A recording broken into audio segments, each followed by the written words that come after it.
आपका इस वीडियो में स्वागत है। आओ सुनो प्रेमचंद द्वारा लिखी कहानी स्वामिनी। शिवदास ने भंडारे की कुंजी अपनी बहू रामप्यारी के सामने फेंक कर अपनी बूढ़ी आंखों में आंसू भरकर कहा, बहू, आज से गृहस्थी की देखभाल तुम्हारे ऊपर है। मेरा सुख भगवान से नहीं देखा गया, नहीं तो क्या जवान बेटे को यूं छीन लेते। उसका काम करने वाला तो कोई चाहिए। एक हल तोड़ दूं तो गुजारा न होगा। मेरे ही कुकर्म से भगवान का यह कोप आया है और मैं ही अपने माथे पर उसे लूंगा। बिरजू का हल अब मैं ही संभालूंगा। अब घर की देख रेख करने वाला, धरने उठाने वाला तुम्हारे सिवा दूसरा कौन है। रो मत बेटा, भगवान की जो इच्छा थी वह हुआ और जो इच्छा होगी वह होगा। हमारा तुम्हारा क्या बस है। मेरे जीते जी तुम्हें कोई टेढ़ी आंख से देख भी न सकेगा। तुम किसी बात का सोच मत किया करो। बिरजू गया तो अभी बैठा ही हुआ हूं। रामप्यारी और रामदुलारी दो सगी बहनें थीं। दोनों का विवाह मथुरा और बिरजू दो सगे भाइयों से हुआ। दोनों बहनें नहर की तरह ससुराल में भी प्रेम और आनंद से रहने लगीं। शिवदास को पेंशन मिली। दिन भर द्वार पर गपशप करते, भरा पूरा परिवार देखकर प्रसन्न होते और अधिकतर धर्म चर्चा में लगे रहते थे। लेकिन दैवगति से बड़ा लड़का बिरजू बीमार पड़ा और आज उसे मरे हुए 15 दिन बीत गए। आज क्रियाकर्म से फुर्सत मिली और शिवदास ने सच्चे कर्मवीर की भांति फिर जीवन संग्राम के लिए कमर कस ली। मन में उसे चाहे कितना ही दुख हुआ हो, उसे किसी ने रोते नहीं देखा। आज अपनी बहू को देखकर एक क्षण के लिए उसकी आंखें सजल हो गईं, लेकिन उसने मन को संभाला और रुद्ध कंठ से उसे दिलासा देने लगा। कदाचित उसने सोचा था घर की स्वामिनी बनकर विधवा के आंसू पुंछ जाएंगे। कम से कम उसे इतना कठिन परिश्रम न करना पड़ेगा, इसलिए उसने भंडारे की कुंजी बहू के सामने फेंक दी थी। वैधव्य की व्यथा को स्वामित्व के गर्व से दबा देना चाहता था। रामप्यारी ने पुलकित कंठ से कहा, यह कैसे हो सकता है दादा कि तुम मेहनत मजदूरी करो और मैं मालकिन बनकर बैठूं। काम धंधे में लगी रहूंगी तो मन बदला रहेगा। बैठे बैठे तो रोने के सिवा और कुछ न होगा। शिवदास ने समझाया, बेटा, दैवगति में तो किसी का बस नहीं। रोने धोने से हलकानी के सिवा और क्या हाथ आएगा। घर में भी तो 20 काम हैं। कोई साधु संत आ जाएं, कोई पाहुना ही आ पहुंचे तो उनके सेवा सत्कार के लिए किसी को घर पर रहना ही पड़ेगा। बहू ने बहुत से हीले किए, पर शिवदास ने एक न सुनी। शिवदास के बाहर चले जाने पर रामप्यारी ने कुंजी उठाई तो उसे मन में अपूर्व गौरव और उत्तरदायित्व का अनुभव हुआ। जरा देर के लिए पति वियोग का दुख उसे भूल गया। उसकी छोटी बहन और देवर दोनों काम करने गए हुए थे। शिवदास बाहर था। घर बिल्कुल खाली था। इस वक्त वो निश्चित होकर भंडारे को खोल सकती है। उसमें क्या क्या सामान है, क्या क्या विभूति है, ये देखने के लिए उसका मन लालायित हो उठा। इस घर में वो कभी ना आई थी। जब कभी किसी को कुछ देना या किसी से कुछ लेना होता था, तभी शिवदास आकर इस कोठरी को खोला करता था। फिर उसे बंद कर वो ताली अपनी कमर में रख लेता था। रामप्यारी कभी कभी द्वार की दरारों से भीतर झांकती थी, पर अंधेरे में कुछ न दिखाई देता। सारे घर के लिए वो कोठरी तिलिस्म या रहस्य था, जिसके विषय में भांति भांति की कल्पनाएं होती रहती थीं। आज रामप्यारी को वो रहस्य खोलकर देखने का अवसर मिल गया। उसने बाहर का द्वार बंद कर दिया कि कोई उसे भंडार खोलते न देख ले। नहीं सोचेगा बेजरूरत उसने क्यों खोला। तब आकर कांपते हुए हाथों से ताला खोला। उसकी छाती धड़क रही थी कि कोई द्वार न खटखटाने लगे। अंदर पांव रखा तो उसे कुछ उसी प्रकार का, लेकिन उससे कहीं तीव्र आनंद हुआ जो उसे अपने गहने कपड़े की पिटारी खोलने में होता था। मटकों में गुड़, शक्कर, गेहूं, जौ आदि चीजें रखी हुई थीं। एक किनारे बड़े बड़े बर्तन धरे थे जो शादी ब्याह के अवसर पर निकाले जाते थे या मांगे दिए जाते थे। एक आले पर मालगुजारी की रसीदें और लेन देन के पुर्जे बंधे हुए रखे थे। कोठरी में एक विभूति सी छाई थी, मानो लक्ष्मी अज्ञात रूप से विराज रही हो। उस विभूति की छाया में रामप्यारी आधे घंटे तक बैठी अपनी आत्मा को तृप्त करती रही। प्रतिक्षण उसके हृदय पर ममत्व का नशा सा छाया जा रहा था। जब वो उस कोठरी से निकली तो उसके मन के संस्कार बदल गए थे, मानो किसी ने उस पर मंत्र डाल दिया हो। उसी समय द्वार पर किसी ने आवाज दी। उसने तुरंत भंडारे का द्वार बंद किया और जाकर सदर दरवाजा खोल दिया। देखा तो पड़ोसिन झुनिया खड़ी है और 1 रुपया उधार मांग रही है। रामप्यारी ने रुखाई से कहा, अभी तो एक पैसा घर में नहीं है जीजी। क्रियाकर्म में सब खर्च हो गया। झुनिया चकरा गई। चौधरी के घर में इस समय 1 रुपया भी नहीं है। ये विश्वास करने की बात न थी। जिसके यहाँ सैकड़ों का लेन देन है, वो सब कुछ क्रियाकर्म में नहीं खर्च कर सकता। अगर शिवदास ने बहाना किया होता तो उसे आश्चर्य न होता। प्यारी तो अपने सरल स्वभाव के लिए गांव में मशहूर थी। अक्सर शिवदास की आंखें बचाकर पड़ोसियों को इच्छित वस्तुएं दे दिया करती थीं। अभी कल ही उसने जानकी को सेर भर दूध दिया, यहां तक कि अपने गहने तक मांगे दे देती थीं। कृपण शिवदास के घर में ऐसी सखरज बहू का आना गांव वाले अपने सौभाग्य की बात समझते थे। झुनिया ने चकित होकर कहा, ऐसा न कहो जीजी, बड़े गाढ़े में पड़कर आई हूं।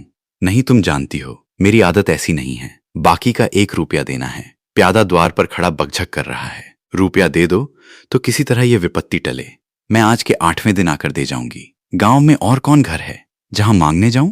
प्यारी टस से मस न हुई। उसके जाते ही प्यारी सांझ के लिए रसोई पानी का इंतजाम करने लगी। पहले चावल दाल बिनना अपार लगता था और रसोई में जाना तो सूली पर चढ़ने से कम न था। कुछ देर बहनों में झांव झांव होती, तब शिवदास आकर कहते, क्या आज रसोई न बनेगी? तो दो में से एक उठती और मोटे मोटे टिक्कर लगाकर रख देती, मानो बैलों का रातिब हो। आज प्यारी तन मन से रसोई के प्रबंध में लगी हुई है।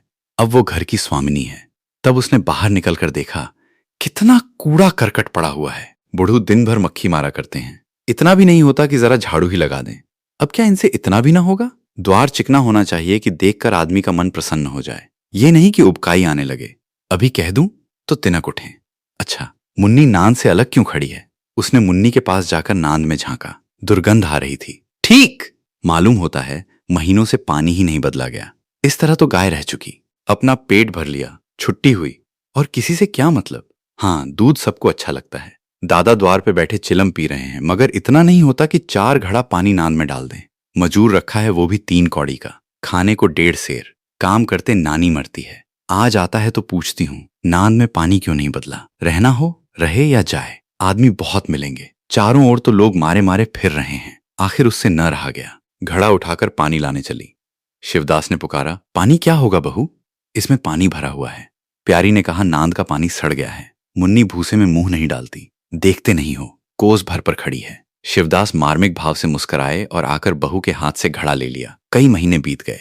प्यारी के अधिकार में आते ही उस घर में जैसे वसंत आ गया। भीतर बाहर जहां देखिए, किसी निपुण प्रबंधक के हस्तकौशल, सुविचार और सुरुचि के चिन्ह दिखते थे। प्यारी ने गृहयंत्र की ऐसी चाबी कस दी थी कि सभी पुर्जे ठीक ठाक चलने लगे थे। भोजन पहले से अच्छा मिलता है और समय पर मिलता है। दूध ज्यादा होता है, घी ज्यादा होता है और काम ज्यादा होता है। प्यारी न खुद विश्राम लेती है, न दूसरों को विश्राम लेने देती है। घर में ऐसी बरकत आ गई है कि जो चीज मांगो घर ही में निकल आती है। आदमी से लेकर जानवर तक सभी स्वस्थ दिखाई देते हैं। अब वो पहले की सी दशा नहीं है कि कोई चिथड़े लपेटे घूम रहा है, किसी को गहने की धुन सवार है। हाँ, अगर कोई रुग्ण और चिंतित तथा मलिन वेश में है तो वो प्यारी है। फिर भी सारा घर उससे जलता है। यहां तक कि बूढ़े शिवदास भी कभी कभी उसकी बदगोई करते हैं। किसी को पहर रात रहे उठना अच्छा नहीं लगता। मेहनत से सभी जी चुराते हैं, फिर भी ये सब मानते हैं कि प्यारी न हो तो घर का काम न चले। और तो और, दोनों बहनों में भी अब उतना अपनापन नहीं। प्रातकाल का समय था। दुलारी ने हाथों के कड़े लाकर प्यारी के सामने पटक दिए और घुन्नाई हुई बोली, लेकर इसे भी भंडारे में बंद कर दे। प्यारी ने कड़े उठा लिए और कोमल स्वर से कहा, कह तो दिया, हाथ में रूपे आने दे, बनवा दूंगी। अभी ऐसा घिस नहीं गया है कि आज ही उतार कर फेंक दिया जाए। दुलारी लड़ने को तैयार होकर आई थी। बोली, तेरे हाथ में काहे को कभी रूपे आएंगे और काहे को कड़े बनेंगे? जोड़ जोड़ रखने में मजा आता है ना? प्यारी ने हैंस कर कहा, जोड़ जोड़ रखती हूं तो तेरे ही लिए कि मेरे कोई और बैठा हुआ है, कि मैं सबसे ज्यादा खा पहन लेती हूं। मेरा अनंत कब का टूटा पड़ा है। दुलारी बोली, तुम न खाओ न पहनो, जस तो पाती हो। यहां खाने पहनने के सिवा और क्या है? मैं तुम्हारा हिसाब किताब नहीं जानती। मेरे कड़े आज बनने को भेज दो। प्यारी ने सरल विनोद के भाव से पूछा, रूपे ना हो तो कहां से लाऊं? दुलारी ने उद्दंडता के साथ कहा, मुझे इससे कोई मतलब नहीं, मैं तो कड़े चाहती हूं। इसी तरह घर के सब आदमी अपने अपने अवसर पर प्यारी को 2-4 खोटी खरी सुना जाते थे और वो गरीब सबकी धौंस हांस कर सहती थी। स्वामिनी का यह धर्म है कि सबकी धौंस सुन लें और करे वही जिसमें घर का कल्याण हो। स्वामित्व के कवच पर धौंस, ताने, धमकी किसी का असर न होता। उसकी स्वामिनी की कल्पना इन आघातों से और भी स्वस्थ होती थी। वह गृहस्थी की संचालिका है। सभी अपने अपने दुख उसी के सामने रोते हैं, पर जो कुछ वह करती है वही होता है। इतना उसे प्रसन्न करने के लिए काफी था। गांव में प्यारी की सराहना होती थी। अभी उम्र ही क्या है, लेकिन सारे घर को संभाले हुए हैं। चाहती तो सगाई करके चैन से रहती।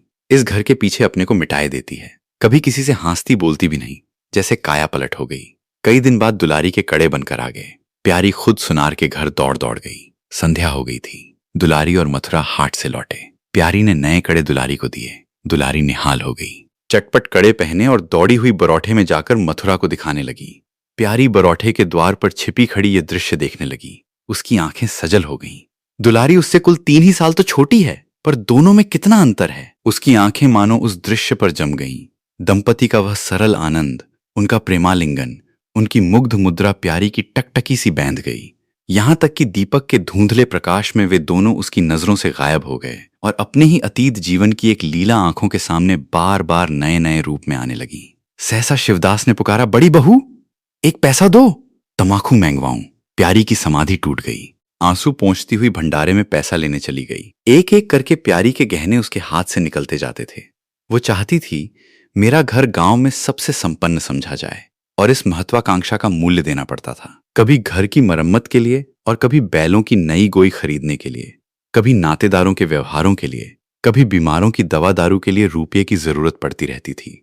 और जब बहुत कतरब्योंत करने पर भी काम न चलता तो वो अपनी कोई न कोई चीज निकाल देती, और चीज एक बार हाथ से निकलकर फिर न लौटती थी। वो चाहती तो इनमें से कितने ही खर्चों को टाल जाती, पर जहां इज्जत की बात आ पड़ती थी वो दिल खोलकर खर्च करती। अगर गांव में हेठी हो गई तो क्या बात रही, लोग उसी का नाम तो धरेंगे। दुलारी के पास भी गहने थे, दो एक चीजें मथुरा के पास भी थीं, लेकिन प्यारी उनकी चीजें न छूती। उनके खाने पहनने के दिन हैं, वे इस जंजाल में क्यों फैंस हैं। दुलारी को लड़का हुआ तो प्यारी ने धूम से जन्मोत्सव मनाने का प्रस्ताव किया। शिवदास ने विरोध किया, क्या फायदा, जब भगवान की दया से सगाई ब्याह के दिन आएंगे तो धूमधाम कर लेना। प्यारी का हौसलों से भरा दिल भला क्यों मानता। बोली, कैसी बात कहते हो दादा, पहलौठे लड़के के लिए भी धूमधाम न हुई तो कब होगी। मन तो नहीं मानता, फिर दुनिया क्या कहेगी। नाम बड़े, दर्शन छोटे। मैं तुमसे कुछ नहीं मांगती, अपना सारा सरंजाम कर लूंगी, गहनों के माथे जाएगी, और क्या। शिवदास ने चिंतित होकर कहा, इस तरह एक दिन धागा भी न बचेगा। कितना समझाया, बेटा भाई भौजाई किसी के नहीं होते। अपने पास दो चीजें रहेंगी तो सब मुंह जोहेंगे, नहीं कोई सीधे बात भी न करेगा। प्यारी ने ऐसा मुंह बनाया मानो वो ऐसी बूढ़ी बातें बहुत सुन चुकी हैं, और बोली, जो अपने हैं वे भी न पूछें तो भी अपने ही रहते हैं। मेरा धर्म मेरे साथ है, उनका धर्म उनके साथ है। मर जाऊंगी तो क्या छाती पर लाद ले जाऊंगी। धूमधाम से जन्मोत्सव मनाया गया। बरही के दिन सारी बिरादरी का भोज हुआ। लोग खा पीकर चले गए। प्यारी दिन भर की थकी मांदी आंगन में एक टाट का टुकड़ा बिछाकर कमर सीधी करने लगी। आंखें झपक गईं। मथुरा उसी वक्त घर में आया। नवजात पुत्र को देखने के लिए उसका चित्त व्याकुल हो रहा था। दुलारी सौर गृह से निकल चुकी थी। गर्भावस्था में उसकी देह क्षीण हो गई थी, मुंह भी उतर गया था, पर आज स्वस्थता की लालिमा मुख पर छाई हुई थी। सौर के संयम और पौष्टिक भोजन ने देह को चिकना कर दिया था। मथुरा उसे आंगन में देखते ही समीप आ गया और एक बार प्यारी की ओर ताक कर उसके निद्रा मग्न होने का निश्चय करके उसने शिशु को गोद में ले लिया और उसका मुंह चूमने लगा। आहट पाकर प्यारी की आंखें खुल गईं, पर उसने नींद का बहाना किया और अधखुली आंखों से ये आनंद क्रीड़ा देखने लगी। माता और पिता दोनों बारी बारी से बालक को चूमते, गले लगाते और उसके मुख को निहारते थे। कितना स्वर्गीय आनंद था। प्यारी की तृषित लालसा एक क्षण के लिए स्वामिनी को भूल गई। जैसे लगाम से मुखबद्ध, बोझ से लदा हुआ, हाँकने वाले के चाबुक से पीड़ित, दौड़ते दौड़ते बेदम तुरंग हिनहिनाने की आवाज सुनकर कनौतियां खड़ी कर लेता है और परिस्थिति को भूलकर एक दबी हुई हिनहिनाहट से उसका जवाब देता है। कुछ वही दशा प्यारी की हुई। उसका मातृत्व जो पिंजरे में बंद, मूक, निश्चेष्ट पड़ा हुआ था, समीप से आने वाली मातृत्व की चहकार सुनकर जैसे जाग पड़ा और चिंताओं के उस पिंजरे से निकलने के लिए पंख फड़फड़ाने लगा। मथुरा ने कहा, यह मेरा लड़का है। दुलारी ने बालक को गोद में चिपटाकर कहा, हाँ क्यों नहीं, तुम्ही ने तो 9 महीने पेट में रखा है, संतान तो मेरी हुई, बाप कहलाने के लिए तुम कूद पड़े। मथुरा बोला, मेरा लड़का न होता तो मेरी सूरत का क्यों होता। चेहरा, मोहरा, रंग रूप सब मेरा ही सा है कि नहीं। दुलारी बोली, इससे क्या होता है, बीज बनिए के घर से आता है, खेत किसान का होता है, उपज बनिए की नहीं होती, किसान की होती है। मथुरा बोला, बातों में तुमसे कोई ना जीतेगा। मेरा लड़का बड़ा हो जाएगा तो मैं द्वार पर बैठकर मजे से हुक्का पिया करूंगा। दुलारी बोली, मेरा लड़का पढ़े लिखेगा, कोई बड़ा हुद्दा पाएगा, तुम्हारी तरह दिन भर बैल के पीछे न चलेगा। मालकिन से कहना है कल एक पालना बनवा दें। मथुरा बोला, अब बहुत सवेरे न उठा करना और छाती फाड़कर काम भी न करना। दुलारी बोली, ये महारानी जी ने देंगी। मथुरा बोला, मुझे तो बेचारी पर दया आती है, उसके कौन बैठा हुआ है, हम ही लोगों के लिए मरती है। भैया होते तो अब तक 2-3 बच्चों की मां हो गई होती। प्यारी के कंठ में आंसुओं का ऐसा वेग उठा कि उसे रोकने में सारी देह कांप उठी। अपना वंचित जीवन उसे मरुस्थल सा लगा, जिसकी सूखी रेत पर वह हरा भरा बाग लगाने की निष्फल चेष्टा कर रही थी। कुछ दिनों के बाद शिवदास भी मर गया। उधर दुलारी के 2 बच्चे और हुए। वह भी अधिकतर बच्चों के लालन पालन में व्यस्त रहने लगी। खेती का काम मजदूरों पर आ पड़ा। मथुरा मजदूर तो अच्छा था, संचालक अच्छा न था। उसे स्वतंत्र रूप से काम लेने का कभी अवसर न मिला। खुद पहले भाई की निगरानी में काम करता रहा, बाद को बाप की निगरानी में काम करने लगा। खेती का तार भी न जानता था। वही मजूर उसके यहाँ टिकते थे जो मेहनत नहीं, खुशामद करने में कुशल होते थे। इसलिए प्यारी को अब दिन में 2-4 चक्कर हार के भी लगाना पड़ता। कहने को वो अब भी मालकिन थी, पर वास्तव में घर भर की सेविका थी। मजूर भी उससे त्योरियां बदलते, जमींदार का प्यादा भी उसी पर धौंस जमाता। भोजन में भी किफायत करनी पड़ती। लड़कों को तो जितनी बार मांगे उतनी बार कुछ न कुछ चाहिए। दुलारी तो लड़कौरी थी, उसे भरपूर भोजन चाहिए। मथुरा घर का सरदार था, उसके इस अधिकार को कौन छीन सकता था। मजूर भला क्यों रियायत करने लगे थे। सारी कसर प्यारी पर निकलती थी। वही एक फालतू चीज थी, अगर आधा पेट खाए तो किसी को हानि न हो सकती थी। 30 वर्ष की अवस्था में उसके बाल पक गए, कमर झुक गई, आंखों की जोत कम हो गई, मगर वो प्रसन्न थी। स्वामित्व का गौरव इन सारे जख्मों पर मरहम का काम करता था। एक दिन मथुरा ने कहा, भाभी अब तो कहीं परदेश जाने का जी होता है। यहां तो कमाई में बरकत नहीं, किसी तरह पेट की रोटी चल जाती है, वो भी रोध होकर। कई आदमी पूरब से आए हैं, वे कहते हैं वहां 2-3 रुपये रोज की मजदूरी हो जाती है। 4-5 साल भी रह गया तो मालामाल हो जाऊंगा। अब आगे लड़के बाले हुए, इनके लिए कुछ तो करना ही चाहिए। दुलारी ने समर्थन किया, हाथ में 4 पैसे होंगे, लड़कों को पढ़ाएंगे लिखाएंगे। हमारी तो किसी तरह कट गई, लड़कों को तो आदमी बनाना है। प्यारी ये प्रस्ताव सुनकर अवाक रह गई, उनका मुंह ताकने लगी। इसके पहले इस तरह की बातचीत कभी न हुई थी। ये धुन कैसे सवार हो गई। उसे संदेह हुआ, शायद मेरे कारण ये भावना उत्पन्न हुई। बोली, मैं तो जाने को न कहूंगी, आगे जैसी इच्छा हो। लड़कों को पढ़ाने लिखाने के लिए यहां भी तो मदरसा है, फिर क्या नित्य यही दिन बने रहेंगे। 2-3 साल भी खेती बन गई तो सब कुछ हो जाएगा। मथुरा बोली, इतने दिन खेती करते हो गए, जब अब तक न बनी तो अब क्या बन जाएगी। इस तरह एक दिन चल देंगे, मन की मन में रह जाएगी। फिर अब पौरूख भी तो थक रहा है, ये खेती कौन संभालेगा। लड़कों को मैं चक्की में जोतकर उनकी जिंदगी नहीं खराब करना चाहता। प्यारी ने आंखों में आंसू लाकर कहा, भैया घर पर जब तक आधी मिले सारी के लिए न धावना चाहिए। अगर मेरी ओर से कोई बात हो तो अपना घर बार अपने हाथ में करो, मुझे एक टुकड़ा दे देना, पड़ी रहूंगी। मथुरा आर्द्र कंठ होकर बोला, भाभी ये तुम क्या कहती हो। तुम्हारे ही संभाले ये घर अब तक चला है, नहीं रसातल में चला गया होता। इस गिरस्ती के पीछे तुमने अपने को मिट्टी में मिला दिया, अपनी देह घुला डाली। मैं अंधा नहीं हूं, सब कुछ समझता हूं। हम लोगों को जाने दो, भगवान ने चाहा तो घर फिर संभल जाएगा। तुम्हारे लिए हम बराबर खर्च बरच भेजते रहेंगे। प्यारी ने कहा, जो ऐसा ही है तो तुम चले जाओ, बाल बच्चों को कहां कहां बांधे फिरोगे। दुलारी बोली, ये कैसे हो सकता है बहन, यहां देहात में लड़के क्या पढ़े लिखेंगे। बच्चों के बिना इनका जी भी वहां न लगेगा। दौड़ दौड़ कर घर आएंगे और सारी कमाई रेल खा जाएगी। परदेश में अकेले जितना खर्चा होगा उतने में सारा घर आराम से रहेगा। प्यारी बोली, तो मैं ही यहां रहकर क्या करूंगी, मुझे भी लेते चलो। दुलारी उसे साथ ले चलने को तैयार न थी। कुछ दिन जीवन का आनंद उठाना चाहती थी। अगर परदेश में भी ये बंधन रहा तो जाने से फायदा ही क्या। बोली, बहन तुम चलती तो क्या बात थी, लेकिन फिर यहां का कारोबार तो चौपट हो जाएगा। तुम तो कुछ न कुछ देखभाल करती ही रहोगी। प्रस्थान की तिथि के एक दिन पहले ही राम प्यारी ने रात भर जागकर हलवा और पूरियां पकाईं। जब से इस घर में आई कभी एक दिन के लिए अकेले रहने का अवसर नहीं आया। दोनों बहनें सदा साथ रहीं। आज उस भयंकर अवसर को सामने आते देखकर प्यारी का दिल बैठा जाता था। वो देखती थी, मथुरा प्रसन्न है, बाल वृंद यात्रा के आनंद में खाना पीना तक भूले हुए हैं, तो उसके जी में आता वो भी इसी भांति निर्द्वाद रहे, मोह और ममता को पैरों से कुचल डाले। किंतु वो ममता जिस खाद्यल को खा खाकर पली थी, उसे अपने सामने से हटाए जाते देखकर क्षुब्ध होने से न रुकती थी। दुलारी तो इस तरह निश्चिंत होकर बैठी थी मानो कोई मेला देखने जा रही है। नई नई चीजों को देखने, नई दुनिया में विचरने की उत्सुकता ने उसे क्रिया शून्य सा कर दिया था। प्यारी के सिरे सारे प्रबंध का भार था। धोबी के घर से सब कपड़े आए हैं या नहीं, कौन कौन से बर्तन साथ जाएंगे, सफर खर्च के लिए कितने रुपए की जरूरत होगी।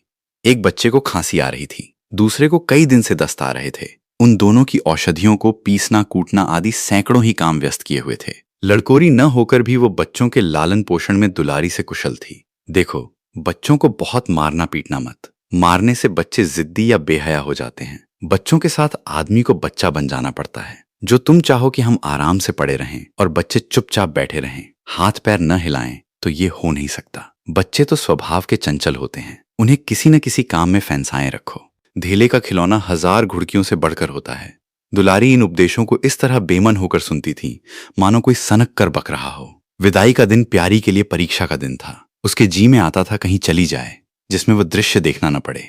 हाँ, घड़ी भर में ये घर सूना हो जाएगा। वो दिन भर घर में अकेली पड़ी रहेगी, किससे हैंसेगी बोलेगी। ये सोचकर उसका हृदय कांप जाता था। ज्यों-ज्यों समय निकट आता था, उसकी वृत्तियां शिथिल होती जाती थीं। वो कोई काम करते करते जैसे खो जाती थी और अपलक नेत्रों से किसी वस्तु को ताकने लगती। कभी अवसर पाकर एकांत में जाकर थोड़ा सा रो आती थी। मन को समझा रही थी, ये लोग अपने होते तो क्या इस तरह चले जाते? ये तो मानने का नाता है, किसी पर कोई जबरदस्ती है। दूसरों के लिए कितना ही मरो तो भी अपने नहीं होते। पानी तेल में कितना ही मिले फिर भी अलग ही रहेगा। बच्चे नए नए कुर्ते पहने नवाब बने घूम रहे थे। प्यारी उन्हें प्यार करने के लिए गोद लेना चाहती तो रोने का सा मुंह बनाकर छुड़ाकर भाग जाते। वो क्या जानती थी कि ऐसे अवसर पर बहुधा अपने बच्चे भी निष्ठुर हो जाते हैं। 10 बजते बजते द्वार पर बैलगाड़ी आ गई। लड़के पहले ही से उस पर जा बैठे। गांव के कितने स्त्री पुरुष मिलने आए। प्यारी को इस समय उनका आना बुरा लग रहा था। वो दुलारी से थोड़ी देर एकांत गले मिलकर रोना चाहती थी। मथुरा से हाथ जोड़कर कहना चाहती थी, मेरी खोज खबर लेते रहना, तुम्हारे सिवा मेरा संसार में कौन है। लेकिन इस भगदड़ में उसको इन बातों का मौका न मिला। मथुरा और दुलारी दोनों गाड़ी में जा बैठे और प्यारी द्वार पर रोती खड़ी रह गई। वो इतनी विह्वल थी कि गांव के बाहर तक पहुंचाने की भी उसे सुधि न रही। कई दिन तक प्यारी मूर्छित सी पड़ी रही। न घर से निकली, न चूल्हा जलाया, न हाथ मुंह धोया। उसका हलवाहा जोखू बार बार आकर कहता, मालकिन उठो, मुंह हाथ धो, कुछ खाओ पियो, कब तक इस तरह पड़ी रहोगी। इस तरह की तसल्ली गांव की और स्त्रियां भी देती थीं, पर उनकी तसल्ली में एक प्रकार की ईर्ष्या का भाव छिपा हुआ जान पड़ता था। जोखू के स्वर में सच्ची सहानुभूति झलकती थी। जोखू कामचोर, बातूनी और नशेबाज था। प्यारी उसे बराबर डांटती रहती थी। 2-1 बार उसे निकाल भी चुकी थी, पर मथुरा के आग्रह से फिर रख लिया था। आज भी जोखू की सहानुभूति भरी बातें सुनकर प्यारी झुंझलाती, ये काम करने क्यों नहीं जाता, यहां मेरे पीछे क्यों पड़ा हुआ है। मगर उसे झिड़क देने को जीना चाहता था। उसे उस समय सहानुभूति की भूख थी। फल कांटेदार वृक्ष से भी मिलें तो क्या उन्हें छोड़ दिया जाता है। धीरे धीरे क्षोभ का वेग कम हुआ। जीवन के व्यापार होने लगे। अब खेती का सारा भार प्यारी पर था। लोगों ने सलाह दी, एक हल तोड़ दो और खेतों को उठा दो, पर प्यारी का गर्व यूं ढोल बजाकर अपनी पराजय स्वीकार न करना था। सारे काम पूर्ववत चलने लगे। उधर मथुरा के चिट्ठी पत्री न भेजने से उसके अभिमान को और भी उत्तेजना मिली। वह समझता है मैं उसके आसरे बैठी हूं, उसके चिट्ठी भेजने से मुझे कोई निधि न मिल जाती। उसे अगर मेरी चिंता नहीं है तो मैं कब उसकी परवाह करती हूं। घर में तो अब विशेष काम रहा नहीं। प्यारी सारे दिन खेती बाड़ी के कामों में लगी रहती। खरबूजे बोए थे, वह खूब फले और खूब बिके।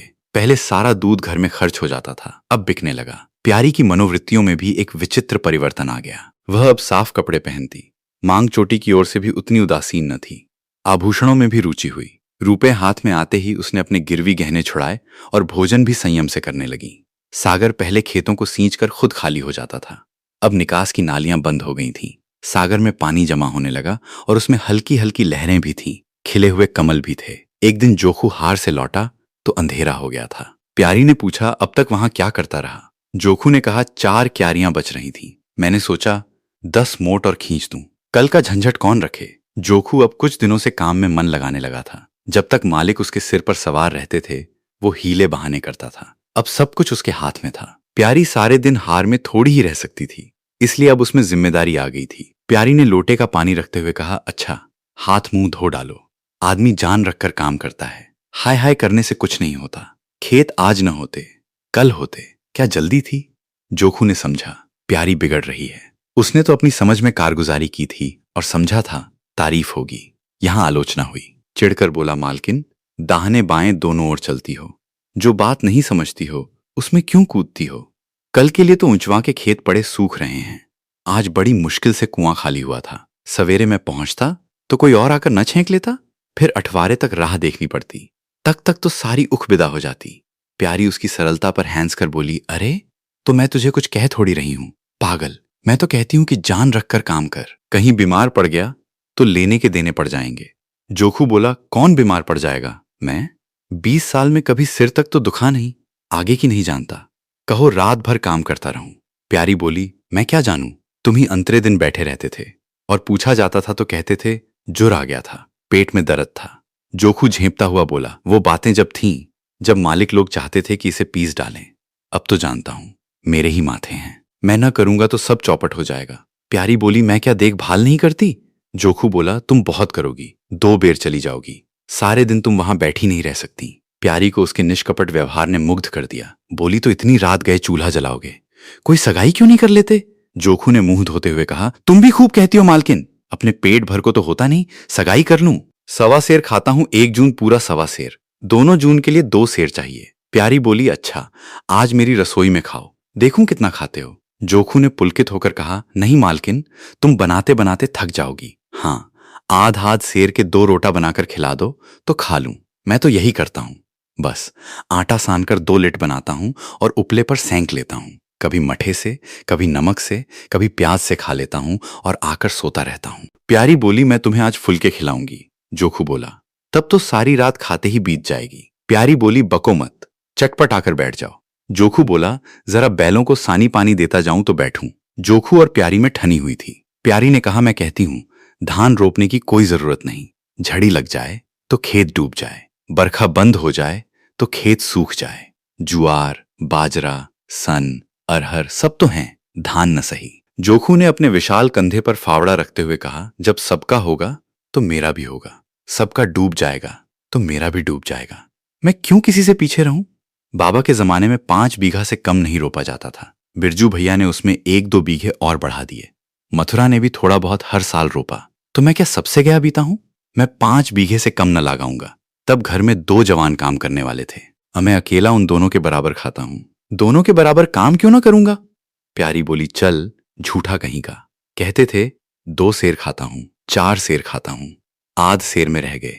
एक दिन तौलो तब मालूम हो, तौला है। बड़े खाने वाले, मैं कहे देती हूं धान न रोपो, मजूर मिलेंगे नहीं, अकेले हलकान होना पड़ेगा। तुम्हारी बला से मैं ही हलकान हूंगा ना, ये देह किस दिन काम आएगी। प्यारी ने उसके कंधे पर से फावड़ा ले लिया और बोली, तुम पहर रात से पहर रात तक ताल में रहोगे, अकेले मेरा जी उबेगा। जोखू को ऊबने का अनुभव न था। कोई काम न हो तो आदमी पड़कर सो रहे। जी क्यों उबे? बोला, जी उबे तो सो रहना, मैं घर रहूंगा तब तो और जी उबेगा। मैं खाली बैठता हूं तो बार बार खाने की सूझती है, बातों में देर हो रही है और बादल घिरे आते हैं। प्यारी ने कहा, अच्छा कल से जाना, आज बैठो। जोखू ने मानो बंधन में पड़कर कहा, अच्छा बैठ गया। कहो क्या कहती हो? प्यारी ने विनोद करते हुए पूछा। कहना क्या हे, मैं तुमसे पूछती हूं, अपनी सगाई क्यों नहीं कर लेते? अकेले मरती हूं, तब 1 से 2 हो जाऊंगी। जोखू शर्माता हुआ बोला, तुमने फिर वही बेबात की बात छेड़ दी। मालकिन, किससे सगाई कर लूं यहां? ऐसी मेहरिया लेकर क्या करूंगा जो गहनों के लिए मेरी जान खाती रहे? प्यारी बोली, ये तो तुमने बड़ी कड़ी शर्त लगाई, ऐसी औरत कहां मिलेगी जो गहने भी न चाहे? जोखू बोला, ये मैं थोड़े ही कहता हूं कि वो गहने न चाहे, हां मेरी जान न खाए। तुमने तो कभी गहनों के लिए हठ न किया, बल्कि अपने सारे गहने दूसरों के ऊपर लगा दिए। प्यारी के कपोलों पर हल्का सा रंग आ गया। बोली, अच्छा और क्या चाहते हो? जोखू बोला, मैं कहने लगूंगा तो बिगड़ जाओगी। प्यारी की आंखों में लज्जा की एक रेखा नजर आई। बोली, बिगड़ने की बात कहोगे तो जरूर बिगड़ूंगी। जोखू बोला, तो मैं न कहूंगा। प्यारी ने उसे पीछे की ओर ठेलते हुए कहा, कहोगे कैसे नहीं, मैं कहला के छोड़ूंगी। जोखू बोला, मैं चाहता हूं कि वो तुम्हारी तरह हो, ऐसी गंभीर हो, ऐसी ही बातचीत में चतुर हो, ऐसा ही अच्छा पकाती हो, ऐसी ही किफायती हो, ऐसी ही हांसमुख हो। बस ऐसी औरत मिलेगी तो करूंगा, नहीं इसी तरह पड़ा रहूंगा। प्यारी का मुख लज्जा से आरक्त हो गया। उसने पीछे हटकर कहा, तुम बड़े नटखट हो, हंसी हंसी में सब कुछ कह गए। ये थी प्रेमचंद द्वारा लिखी कहानी स्वामिनी। वीडियो में अंत तक बने रहने के लिए धन्यवाद।